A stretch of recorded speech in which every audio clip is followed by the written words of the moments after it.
الحمد لله رب العالمين ولا عاقبة للمتقين ولا عدوان إلا على الظالمين وأشهد أن لا إله إلا الله وحده لا شريك له وأشهد أن محمدا صلى الله عليه وآله وسلم عبد الله ورسوله أما بعد. We thank the Almighty Allah for the opportunity to be here. We thank Him for His mercies that He's bestowed upon us. We bear witness that there is no deity worthy of worship except the Almighty Allah. We also bear witness that the Prophet Muhammad sallallahu alaihi wasallam is His servant and His messenger. Whosoever the Almighty Allah guides is really guided, and anybody who goes astray has nobody to blame but themselves. Alhamdulillah, today is a Sunday, the 11th day of Safar, 1445 years after the hijrah of the Prophet Muhammad, the beloved series. In the last episode, we saw, the painful death of Khadija radiallahu anha, coupled with the death of Abu Talib, and the conditions and then the pain that the Prophet Muhammad sallallahu alaihi wasallam had to go through, losing these two formidable forces in his life. Abu Talib served as, the pillar outside the home for the Prophet Muhammad sallallahu alaihi wasallam. Whenever the Quraysh, intend doing anything bad to the Prophet Muhammad sallallahu alaihi wasallam, Abu Talib served as an armor for the Prophet Muhammad anha, served as the emotional and the psychological support for the Prophet Muhammad sallallahu alaihi wasallam in the house. So anytime they hurt him or they say bad words to him, when he comes home, he finds solace in Khadija radiallahu anha. These two passed away within a span of 3 months. Abu Talib died first, and then afterwards Khadija followed. Some of the narrations said 3 days, but then the strongest opinion in that is that it was after 3 months. And after the death of Khadija and Abu Talib, the Prophet Muhammad sallallahu alaihi wasallam, even with all these challenges, he still continued doing the da'wah, and he still continued to be, the strength and the source of fortitude for the Sahaba. Because as a leader of the community, if he breaks down, then everybody is going to break down. But even though on his feet, and then a couple of months later, he marries his second wife.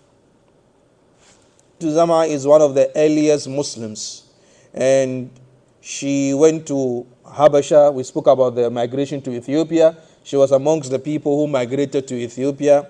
And then her husband, Sukran ibn Amr, it is believed that he died in Ethiopia, and she came back.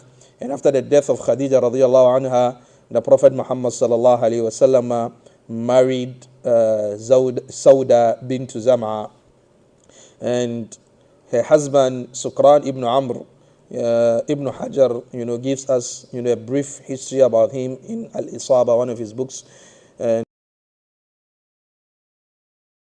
Muhammad sallallahu alaihi wasallam faced, yes, he still continued with life, and it teaches us a lesson here that yes, you might go through all forms of challenges, but then again, still wear your face, as usual, and continue.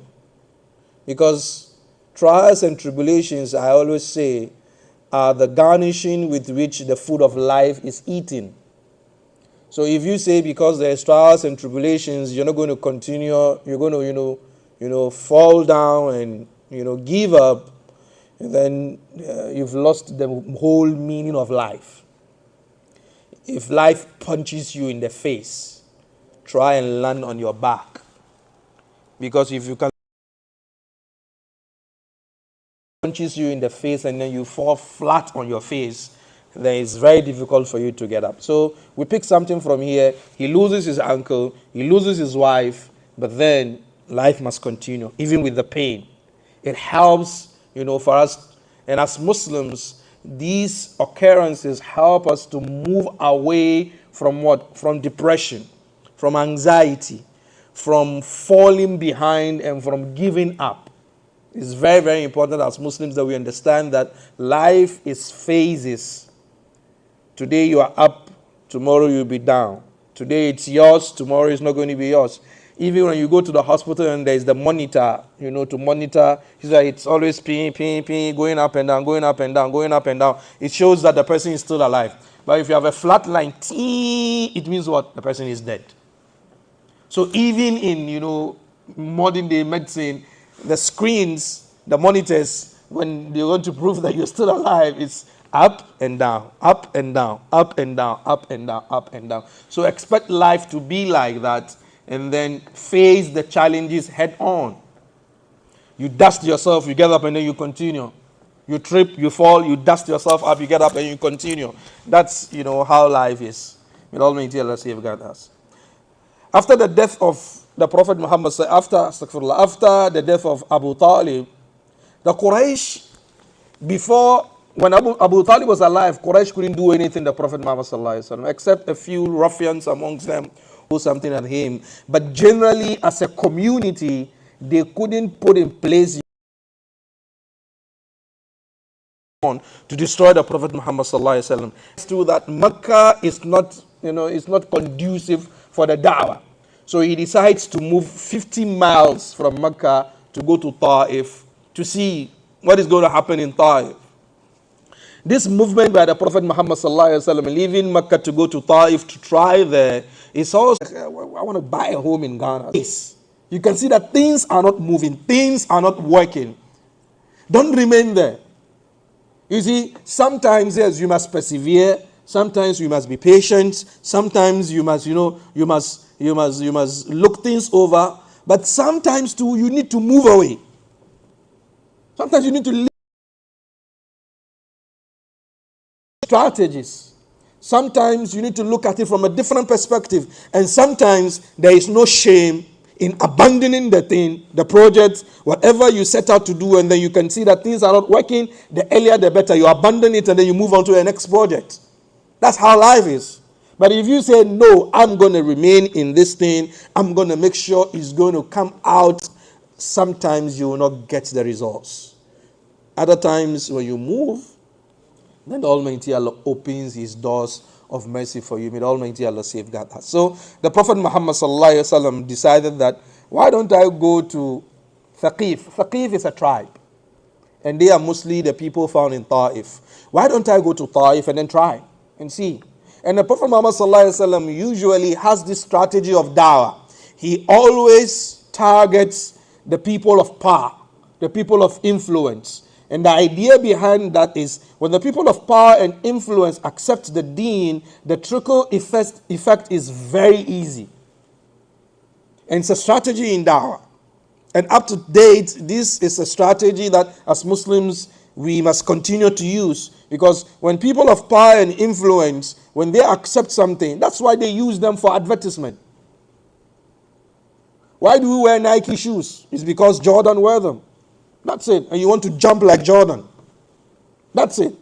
So they use people of power and influence in marketing because they want to get people's attention. So all these celebrities and all these people, the moment you see them, drink, whether it's a Kool-Aid or it's a Gatorade, you see that, oh no, this celebrity is drinking this, I think it's good, I'm going to go get it. So it's a marketing strategy, and the Prophet Muhammad decided to use that if I am able to, have access to the big boys in the community, the trickle effect in the community is going to be easier for me. Instead of me going, from house to house, going to marketplace and stuff like that, why don't I tackle the big boys? So he went to seek for also a protection from the people of Taaif against the people of Mecca. And ultimately, they're going to accept Islam. Ibn Ishaq narrates to us in his seerah that the Prophet Muhammad when he went to Taaif, he met the leadership of Taaif, and there were 3 brothers. They were the leaders of the community. Abdu Yalayl and Mas'ud and Habib. 3 guys. So the Prophet Muhammad met them. He booked an appointment, obviously, informal way during that time, and then they gave him the audience. Okay, who are you, Muhammad from Mecca? What do you have for us? And then he told them, I am a messenger from the Almighty Allah. Da'wah as usual. He said, okay, fine. Then one of them said, So the Almighty Allah, when He checked the dunya, He didn't find anybody to send but you. The Prophet Muhammad is being told this. That the Almighty Allah, when He checked the dunya, even in our Arab community, He didn't find anybody. You. He's the one that the Almighty Allah decided to send you. So, as a lot of emotional intelligence in terms of how you receive, information or statements, and even how you talk back to people. That's why I always say, if you have, if you are egoistic, dawah is not your field. No. If you are egoistic, marketing is not your field. If you are egoistic, sales service is not your field. Because you deal with people. And people come in all forms of, or all types. All types. People, some of them, big men, they speak as if they are like 4-year-olds. Excuse me. Let me tell you a very funny story. It happened here. When we were having the summer school, we had a new refrigerator outside. So we put some of the food there. And, some of the brothers, they opened the fridge and then, they took some of the food in there. And, it's normal. So I was told that, and I said, yeah, I have an issue. Because I feed the kids with this food. So if there's a shortage, I'm going to have a problem. So I went as like, brothers, this refrigerator has been, specifically reserved, for, summer school. So please, next time, do not take anything from there. No, that's cool. That was okay. So I went into the office and I got a paper just to write something and then to paste it. So when I come here, I was just like, this is what you're supposed to do. You're supposed to write on a paper to paste on the refrigerator.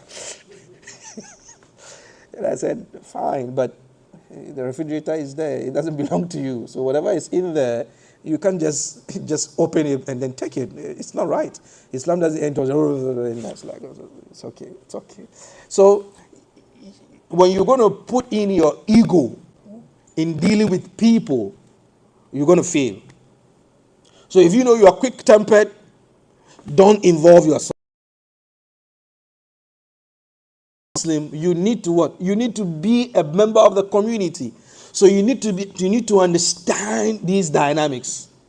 Because the Prophet Muhammad said, the Muslim or the believer who mixes with people, who joins the community, and then he's patient with the troubles and the headaches that the community gives him, he is better than the Muslim who ostracizes himself and then camps himself somewhere alone, and then he is not interested in the troubles of the community. He doesn't mix up with them. The one who mixes with the community and then he's patient with their troubles, with their headaches, he is better than the Muslim who says, no, I don't want to have anything to do with these people. I only come to the masjid, pray, and then I'm gone. I don't want to talk to anybody because the people are problems.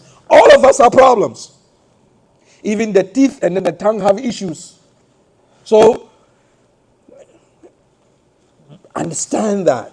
And as a da'iyah, people will speak to you anyhow. Sometimes it's unconsciously. Sometimes it's not intentional. Sometimes the issues that the person is facing at home or outside in his life will make it very difficult. And in doing so, you might feel that the person is being offensive to you. But then again, people's upbringings and people's backgrounds, people are going through a lot. So it's very, very important. As someone who is doing dawah, you are a therapist. And as a medical doctor or a therapist, help them. You don't compound their issues. When you're going haywire, you don't go haywire too, because if you go haywire, things are going to blow out of proportion. So it's very, very important you fight that ego. Not even necessarily as someone who is doing that, but as an everyday, human being, it's important you fight that. So they told him, the Almighty Allah, of all the people in the world, didn't find anybody to send but you. You. Very, very insulting. They didn't accept the message. They made fun of him. And then he told them, okay, fine, no problem. You've not accepted the message, but then let's keep this between us. Let's keep it between us. No need to let the people of Makkah know I've come here. Because he snuck out of Makkah. He sneaked out of Makkah. Don't let them know. And then your people, don't tell them anything. But then what they did was they looked for the foolish ones amongst them. And then they told them there is a man in town. And this is his description. He is moving with one of his boys, Zayd ibn al-Haritha. They told them, line up along the streets of Taaif and make sure you soak his clothes with his blood. That was the order. Make sure you soak his clothes in his blood. Whatever step he takes, he receives a stone on the head or on the leg. Whatever step he puts down, it means he lifts his leg, stones rain. He puts the leg down, stones rain. What has been done to us in Dawah? Or what has been done to us in Islam? Who has attacked us because of our deed? So I always tell Muslims, you see, all this psychological warfare and all this propaganda against us as Muslims is nothing compared to what the Prophet Muhammad ﷺ went through. So if I find a Muslim say, I'm fed up, I'm tired of all these bashing in the media, of all this name calling, and if I'm traveling at the airport, all this staring and all this, the security is, what has been done to you? Nothing. Nothing. These people did to the Prophet Muhammad ﷺ what even animals in the jungle don't do to each other. He didn't come to usurp their powers. He didn't come to kick them out of their homes. He didn't come to destroy the community with any weapons. He came alone with his young boy, and he came straight to the authorities. If he wanted destruction, he would have found the young man in the community and then instigated them against the leadership. But then he's someone who is law-abiding, who understands hierarchy and protocols. He says, let me go to the leadership of the community so that they understand that I'm not here to usurp their powers or take away their powers. I'm here as a partner in development with them.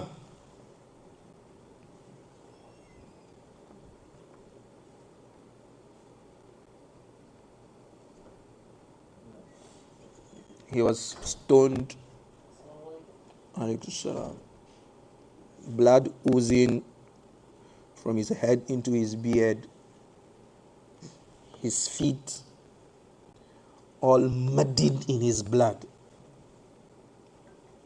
Zayd ibn Haritha is trying to, be a screen to block the stones from touching the Prophet Muhammad sallallahu alaihi wasallam, from hitting the Prophet Muhammad sallallahu alaihi wasallam. But the stones were too much that he himself also got bloodied.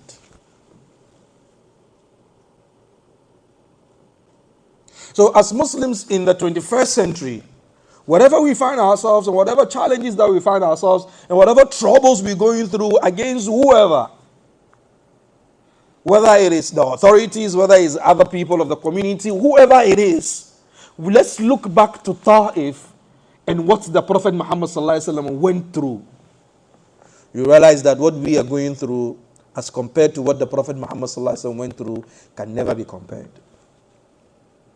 I am not belittling the challenges that we face, understand me. And I'm not, sweeping it under the carpet. Truly, we face challenges in our time, yes. But then I'm only making this statement to serve as a source of fortitude for us.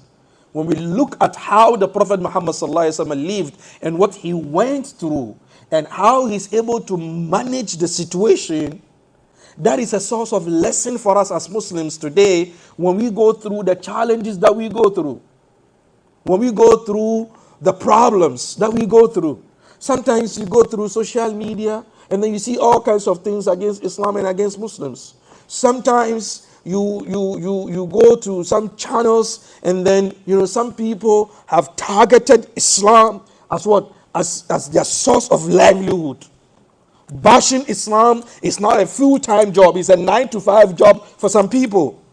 And they say things that you feel nauseated, you feel like vomiting when you listen to those videos. How do you react to some of these things? It's very, very important. There's one university, I don't know whether it's in Indiana or, right across the entrance of the university, there's a big billboard that says, support for ex-Muslims. Yes. So you as a Muslim student, you're entering the university every morning, you see a billboard that says support for ex-Muslims. Support for ex-Muslims. Why have you seen a billboard that says support for ex-people of this religion or that religion? No. So, yes, we are facing challenges. We are facing serious challenges. But then, look at what the Prophet Muhammad went through. They chased him with stones. The foolish ones amongst them, they chased him with stones until he entered into a garden that belonged to Utbah ibn Rabi'a and Shayba ibn Rabi'a. Don't forget, we spoke about Utbah ibn Rabi'a. Utbah ibn Rabi'a was the man who decided to go and debate the Prophet Muhammad sallallahu alaihi wasallam.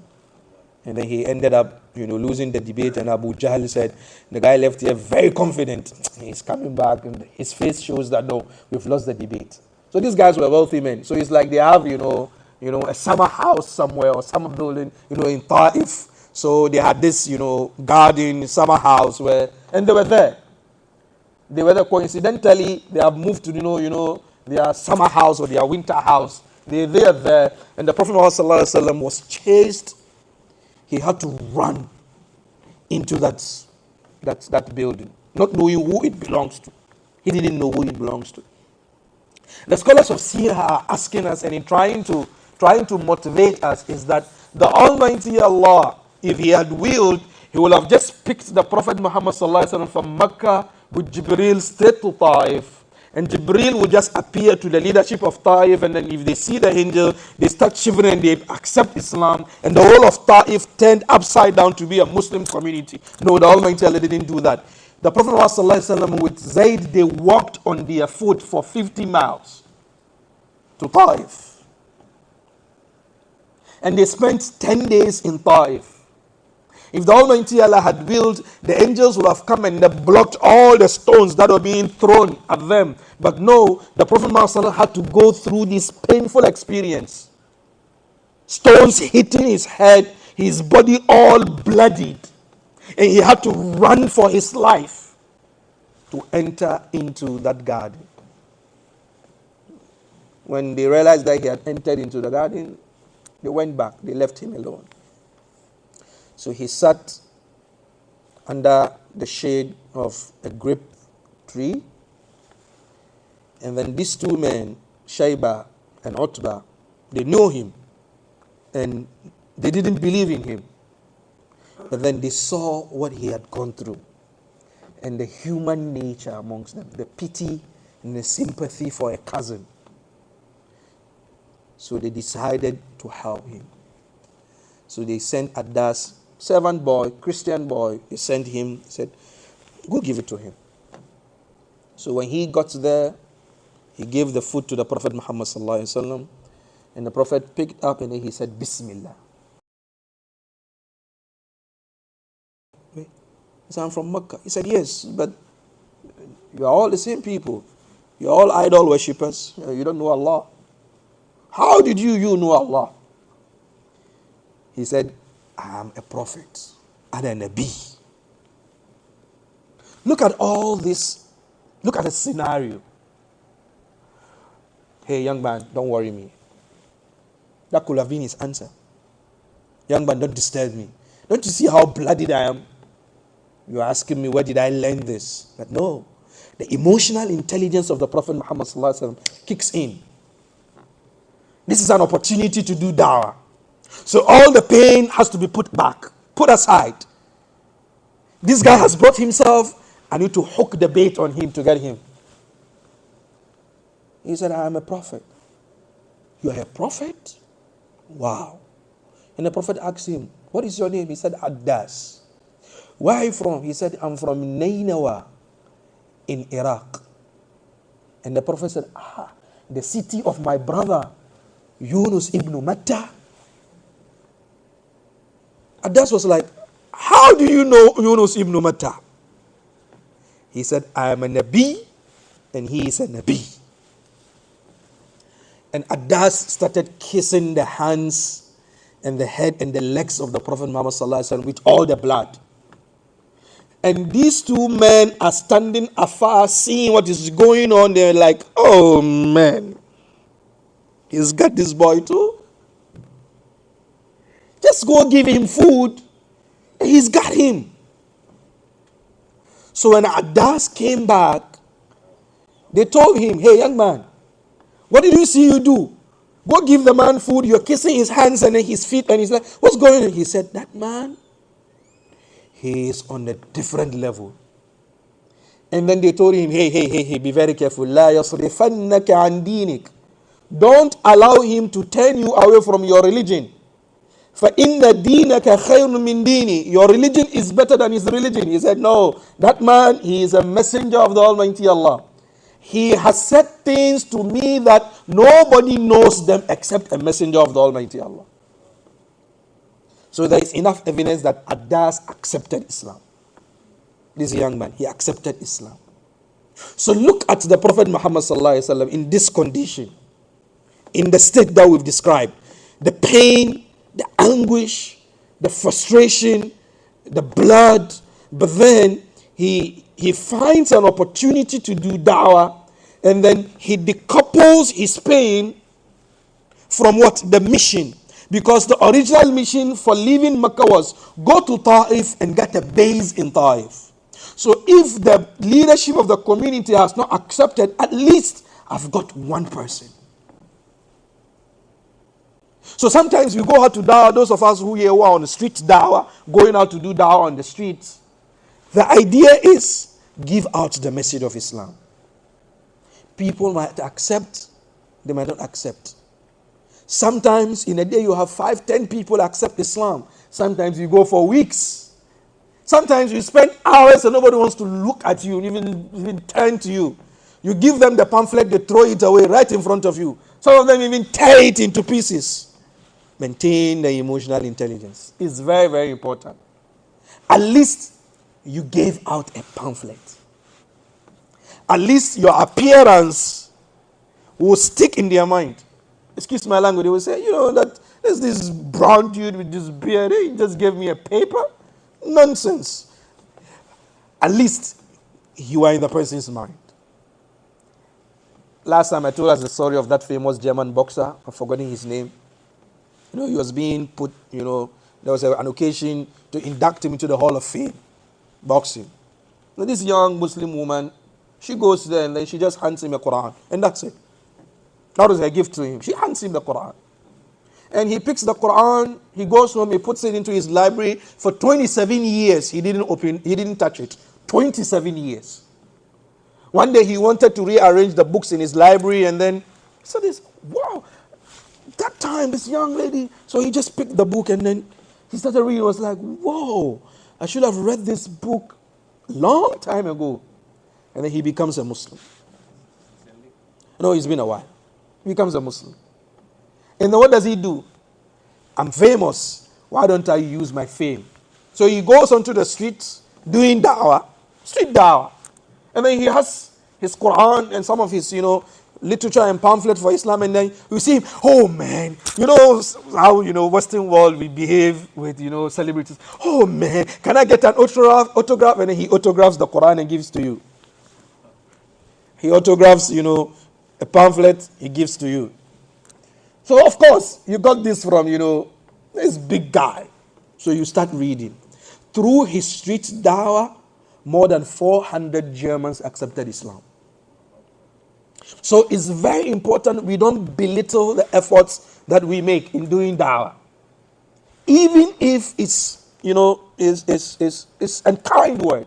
There's a fable I read on Facebook. Sometimes people create things on Facebook. It says that, there was a new imam in the community. And there was this non-Muslim guy who is a bus driver, and he's been driving the bus for a long time, and then he's been reading about Islam, and, he's very touched about Islam.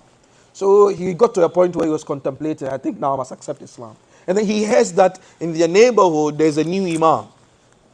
And then the imam bought the bus, and then he gives the imam change more than necessary. He intentionally did that. Intentionally gave the imam change more than necessary. So the imam sits, on his seat, and then he looks at it, he's like, no, this guy's giving me $1 more. And then Shaitan begins to play with his mind. Like, keep it, it's an oversight, it's $1. What are you going to do with $1? Keep it, no, he doesn't need it. So he was just, keep it, give it back to him, keep it, give it back to him. So when he got to the place where he was going to, alight from the bus, drop off, he told him, this is your money, you gave me change more than necessary. He said, oh, you're the new imam, right? He said, yes. I just did that to see what is going to be your reaction. He said, when I got off the bus, I had to hold a pole because my legs were shivering. He said, I nearly sold Islam for a few cents. So whatever we do as Muslims should be triggered or targeted towards doing da'wah. So the Prophet Muhammad ﷺ, in all this situation, was able to do da'wah to Abdas. And here comes, the part that touches me the most in this story. After the young man had left, and then he's settled, the Prophet Muhammad ﷺ, he's settled. Now he turns to Allah.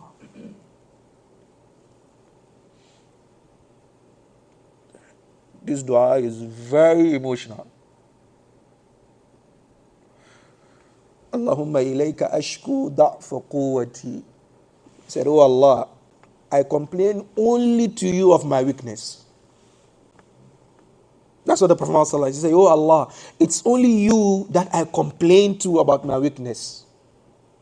Wa qillata hilati, and the scarcity of my resources. I don't have anything here.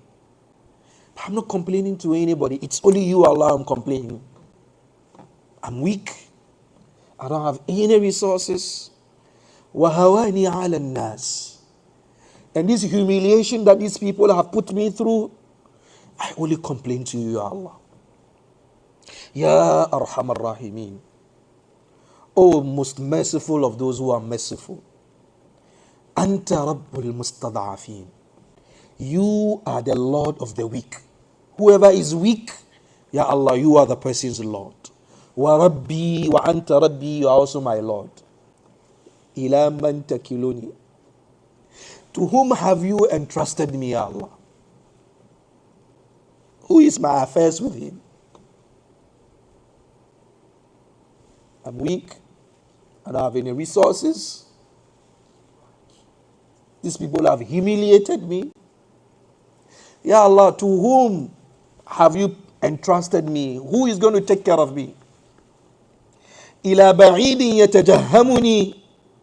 Is it to a distant person who receives me with hostility? Ya Allah, are you going to put me in the hands of someone who doesn't know me, but the person is only interested in being hostile to me? Am ila aduwin malaktahu amri. Or Allah, you're going to put me in the hands of an enemy who you, Allah, have granted authority over me. Mother, listen to this. إِن لَمْ يَكُنْ بِكَ عَلَيَّ غَضَبٌ فَلَا أُبَالِي. Ya Allah, in all these situations, if you, Allah, you are not displeased with me, I'm okay. In all these situations, in all this pain, in all this scarcity, in all this humiliation, in all this pain, Ya Allah, my only thing is that even this complaint that I'm telling you because you are Allah. But then, going through all this, if you are not displeased with me, I don't care what they've done to me. I don't care. I'm not concerned. so long as you, Allah, is not displeased with me. وَلَكِنْ عَافِيَتَكَ هِيَ أَوْسَعُ لِي. He said, Allah, your favor is more of an expansive relief to me. Your favor, the favor you have for me, Ya Allah, is enough of a relief for me. أعوذ بنور وجهك الذي أشرقت له الظلمات. I seek refuge in the light of your face, by which all darkness is dispelled. وصلح عليه أمر الدنيا والآخرة. And every affair of this world and the next is set right. من أن تنزل بي غضبك. The Prophet is still concerned, Ya Allah, I seek refuge in you that you do not send to me your displeasure.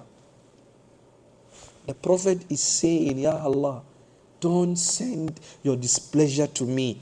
Even after going through all these things, all these challenges, he is concerned about the trust of the Almighty Allah. He is concerned that what he has done, is the Almighty Allah pleased with him? Has the Almighty Allah accepted it? He said, لَكَ الْعُتْبَى حَتَّى تَرْضَى. He said, Ya Allah, I desire your pleasure and satisfaction until you are pleased. وَلَا حَوْلَ وَلَا قُوَّةَ إِلَّا بِكَ. There is no power and no might except by you. He goes through this. If it was you and I, we're like, no, this is a carte blanche to Jannah, as now the French will say. This is just a white ticket straight to Jannah. But then no, the Prophet Muhammad ﷺ is concerned that what if the Almighty Allah doesn't accept this deed?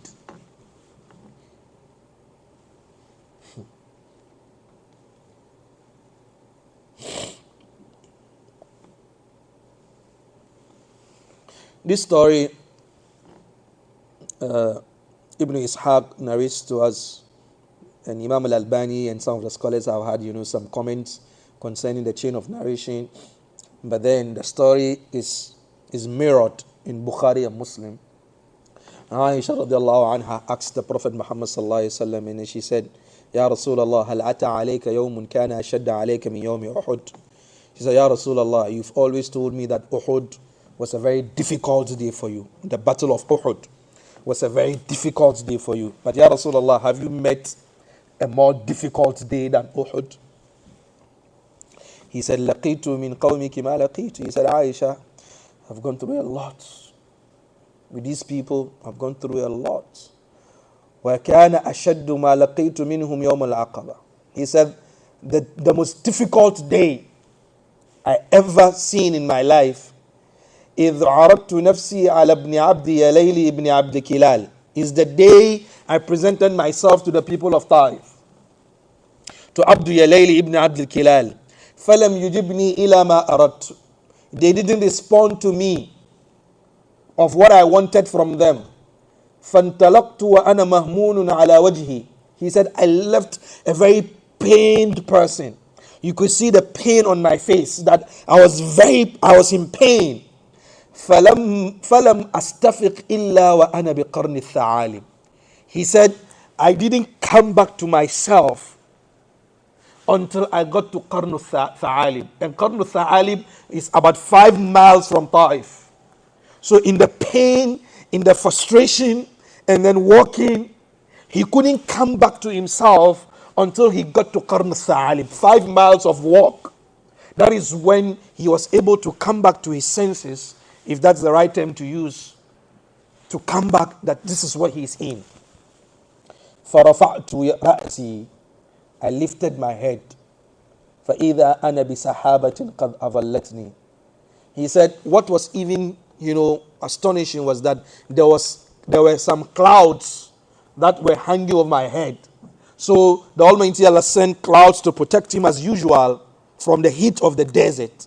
But then the pain was that he couldn't feel even that, those clouds giving him the shade because of the pain and the frustration that he went through. فَنَظَرْتُ فَإِذَا بِجِبْرِيلٍ. When I looked into the clouds, I saw Jibreel. فَنَادَانِي فَقَالَ. And Jibreel called me and he said, Inna Allah qad sami'a qawla qawmika lak. The Almighty Allah has heard the statement that these people have made to you. That though the Almighty doesn't have anybody to send but you. وَمَا رَدُّوا عَلَيْكَ. In their response to you. وَقَدْ بَعَثَ اللَّهُ إِلَيْكَ مَلَكَ الْجِبَالِ. The Almighty Allah has sent to you the angel in charge of mountains. لِتَأْمُرَهُ بِمَا شِئْتَ فِيهِمْ. Yours is to give the angel of mountains the order that you want. That's it. Just tell the angel of mountains what you want. فَنَادَانِي مَلَكُ الْجِبَالِ.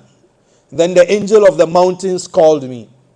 فَسَلَّمَ عَلَيَّ. He said salam to me. ثُمَّ قال. And then he said, Ya Muhammad, O Muhammad sallallahu alayhi wa sallam, إِن شِئْتَ أَنْ أُطْبِقَ عَلَيْهِمُ الْأَخْشَبَيْنِ.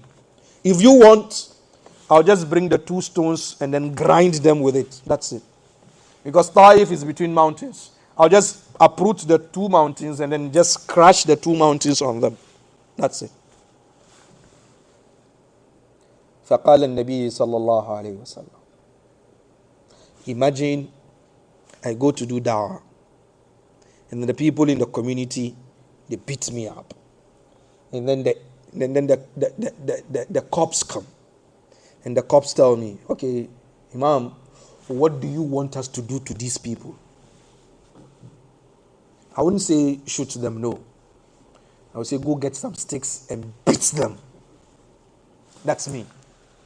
But Muhammad sallallahu alayhi wa sallam said, Bal arju. He said, no. Don't destroy them.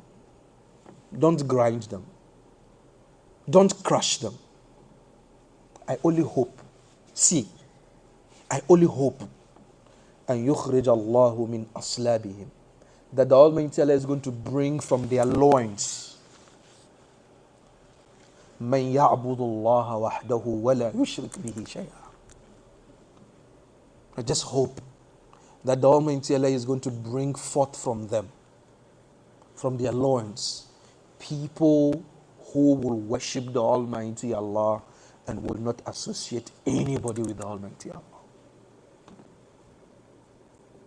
So as we do da'wah, let's always be hopeful that people will be guided and not destroyed. Because sometimes you face a lot of, things in doing da'wah. So no cursing, no insult, and no bad dua to them. You see the story of the prophets. Nuh alayhi salatu wasalam will be beaten. He goes into coma. He faints. When he comes back to his senses, he wipes off the blood and then he says, Allahumma ighfir li qawmi fa innahum la ya'lamun. Ya Allah, forgive my people, they don't know. They are ignorant. That is why.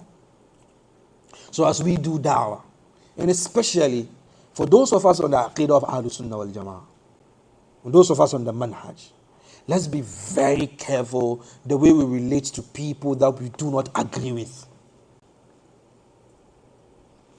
This name calling, this bastardization, this insult, this it doesn't help. It's not part of our aqidah. It's not part of our manhaj. When people are sick, they need help. We don't compound their illnesses. So when we say we are Ahlul Sunnah and people are on bid'ah, they need help. Not compounding the issue. Not pushing them away. When someone is in a pit, you extend your hand to pull him out of the pit. You don't dig further to push the person down. No. And young, people who do da'wah like myself, we've been found guilty a lot of times in this. That we get so emotional that some people are doing something and then we go haywire. These people, they're going to go to Jahannam. These people, they are bastards. These people, they are this. We call them all kinds of names. Okay, fine. If the person now, the Almighty Allah guides him and then he moves away from Bidah and then he comes to Ahlul Sunnah, how are we going to relate to the person?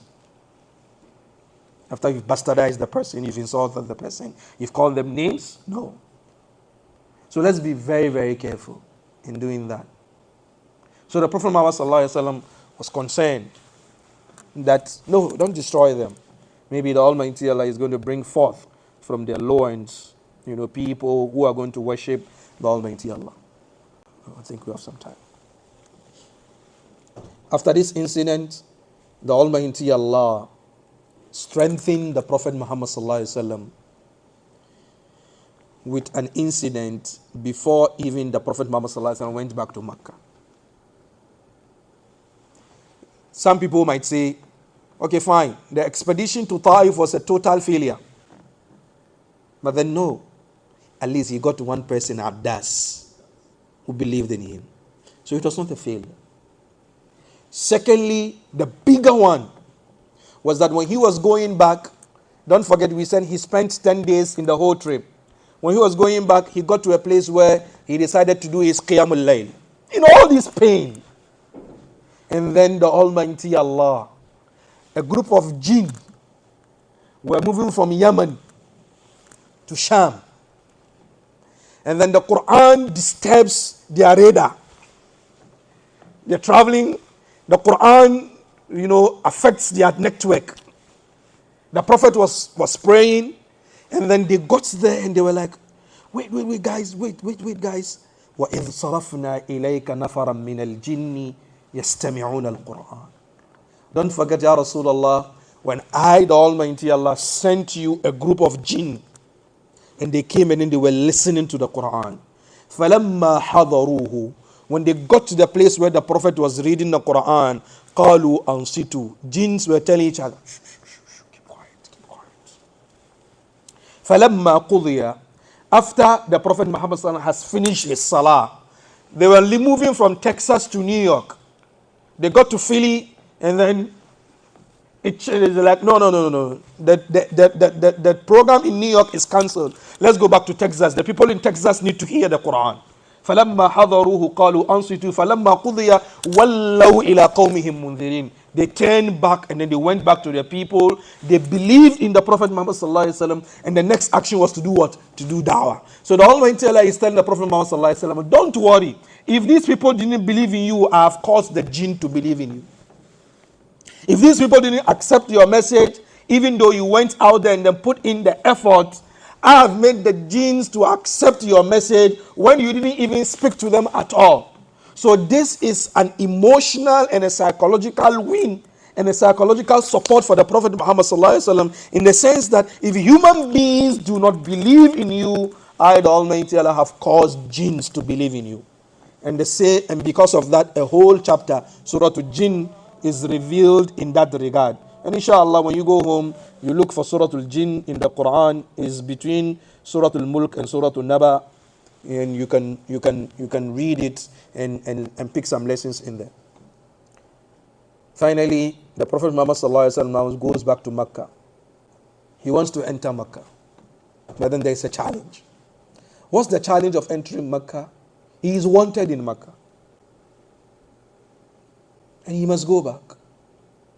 So he sends his boy that he was traveling with, said, كيف تدخل عليهم يا رسول الله وهم أخرجوك. Ya Rasul, how do you go back there when they kicked you out? He said, Ya Zayd, إن الله جاعل لما ترى فرجا ومخرجا. He said, Zayd, don't worry. You see all these things, the Almighty Allah is going to make a way for us. وإن الله ناصر دينه ومظهر نبيه. The Almighty Allah is going to give victory to his deen, and the Almighty Allah is going to give help to his messenger, to his prophet.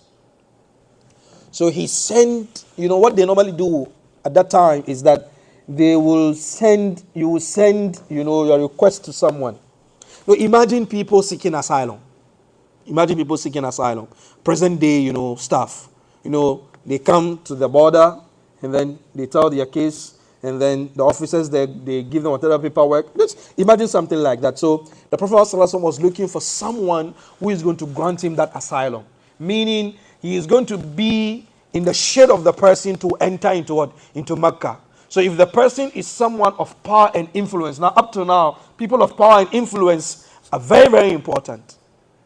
So he's looking for someone of power and influence who is going to be what? Be with him to enter what? To enter Mecca. So he sends to Akhnas ibn Shuraiq. And this guy, Akhnas ibn Shuraik, is amongst the people who will secretly go to the house of the Prophet Muhammad at night to listen to the Quran. But in the morning, they'll come out to come and bastardize the Prophet Muhammad. So Akhnas ibn Shuraik, the Prophet sent to him that, I'm outside. I need someone to, to grant me asylum to enter into Mecca. Akhnas was afraid. He said, no, I can't do that. I'm very weak. And then he sends to Suhail ibn Amr. Suhail ibn Amr said, no, we children of Banu Amr, we do not give asylum to children of Banu Ka'b. And the Prophet is from Banu Ka'b. So he said, no, I'm not going to do that. And then he sent to Mut'ib ibn Adi. And let's not forget, Mut'ib ibn Adi was amongst the people who caused the tearing of the paper that was the boycott. Mut'ib ibn Adi was not a Muslim. He didn't die a Muslim. But then he what? He caused the paper to be destroyed. And then the Prophet he sent to him, and the Mut'ib said, no problem. He said he's going to protect the Prophet Muhammad sallallahu alaihi wasallam. So he brought out his sons, they put on their armor, they drew out their swords, and then they gave the Prophet Muhammad sallallahu alaihi wasallam a safe passage into Mecca. And anytime anybody sees him with the Prophet Muhammad sallallahu alaihi wasallam, he said, oh, hey, big guy, you can't touch him. So the Prophet came back into Mecca under, the protection of Mut'im ibn Adi. And finally, this thing that Mut'im ibn Adi did, the Prophet never forgot it. And he didn't take the Shahada. He died like that. But the Prophet never forgot it, because after the battle of Badr, when the Prophet Muhammad sallallahu alaihi wasallam and the Sahaba were able to capture 70 of the Kuffar, the Prophet said, if Mut'im ibn Adi was alive today, and then he came to me, he said, Muhammad, these people that you've captured, give them back to me. He said, I will have given them back to Mut'im without any statement. Mut'im gave him two very, very important supports. The first one was when he was under a boycott, economic and financial siege. Mut'im was amongst the people who went and then they fought off the boycott, and then the sanctions were lifted. Secondly, when he came back from Taaif in all the pain, Mut'im ibn Adi was the one who gave him protection, and then he entered Mecca. The Prophet never forgot that. And then he made this statement that if Mut'im ibn Adi was alive, and this hadith is reported by Bukhari, that if Mut'im was alive today, that I've captured these kuffar, and Mut'im comes to me and he says, Muhammad, these people, I want you to give them back to me without any ransom. The Prophet said, I will have given them to Mut'im ibn Adi. Meaning that there are people who in life might do something for us. Let's not forget. It's very important. Let's never forget what's good that people have done to us. It's very, very important. In life, you need people to give you that home court advantage. I always say this. You might not be able to do everything yourself. There is someone that you know very well in your life that played a pivotal role in you getting something or gaining some success in life. Never forget those people. And those kind of people, even if they come later to wrong you, don't forget the good that they did in the past. That is why even in divorce, the Almighty Allah in the Quran says, وَلَا تَنْسَوُا الْفَضْلَ بَيْنَكُمْ. Do not ever forget the respect and the good that the woman did to you one day. At least one time in your marriage, she cooked a delicious food for you. One time. One time in your marriage, she said something that you smiled. At least you have kids with her. Do not forget that. And in living with each other, let's not forget that.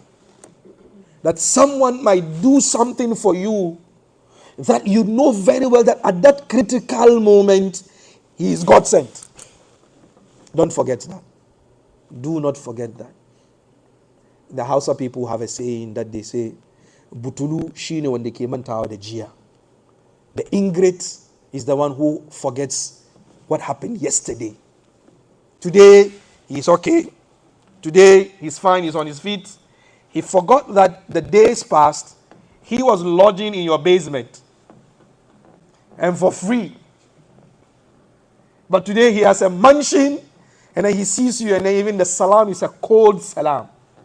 Don't worry, you are better than him. So the Prophet Muhammad sallallahu alaihi wasallam never forgot this, that Mut'im ibn Adi did to him. With this, we come to the end of today's class. But then, in our next episode, the Almighty Allah gives the Prophet Muhammad sallallahu alaihi wasallam a bigger victory from what happened in Taaif. And that victory was that he was called upstairs to meet the Almighty Allah one-on-one. In our next session, we look at Isra wal Mi'raj, the travel that the Prophet Muhammad sallallahu alaihi wasallam did to go into the heavens. Wa akhiru da'wana alhamdulillah rabbil alamin. Assalamu alaikum. Now, suppose we got the even